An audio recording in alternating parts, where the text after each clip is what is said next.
God bless you, class. How are you all? Class, today we will study the classification of invertebrates without jointed legs. Invertebrates or the animals having no backbone can also be classified on the basis of jointed legs or without jointed legs. In the previous two classes, we covered the classification of invertebrates with jointed legs. But today, we have a new set of groups. In this class, we have to cover sponges, mollusks, annelids, cnidarians, roundworms, flatworms, and echinoderms. So here we go with one individual. This class is called as mollusks.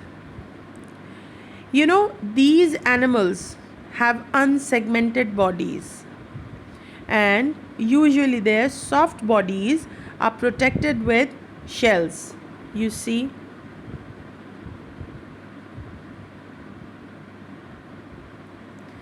and these animals have organs. They have separate mouth and anus. Normally, the size of these organisms are smaller. The most famous animal of this group is snail and octopus.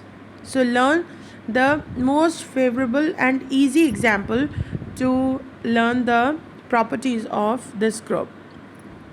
The next is the very beautiful sponges. Sponges are those animals, they live in water, and they have many tiny pores through which water enters. You see in their structures, and they live in colonies underwater.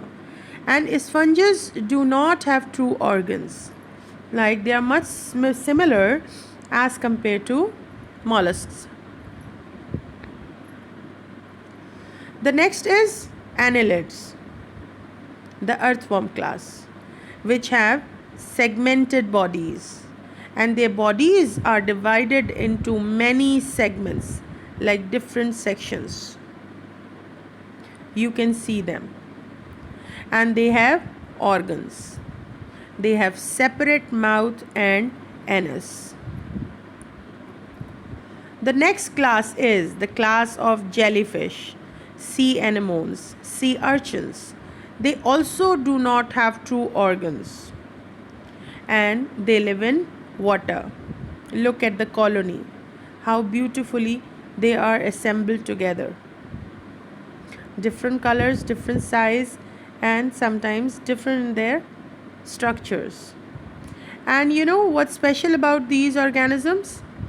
They attack their prey with stinging threads or tentacles, like these tentacles. They catch their tentacles using their thread like structures.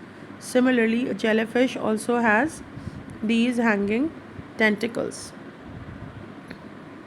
Now, today's homework activity is you have to make an album of the pictures of all animals belonging to invertebrates without jointed legs. You can make this album on your mobile phone or on your PC or laptop using internet. Believe me, there are millions of pictures, very beautiful pictures on the Google, and I am taking all of them today and I'm showing them. So this is how you will find it very creative when you will be collecting the pictures of these animals, and this activity will help you in learning their examples. Okay, class, God bless you. See you tomorrow.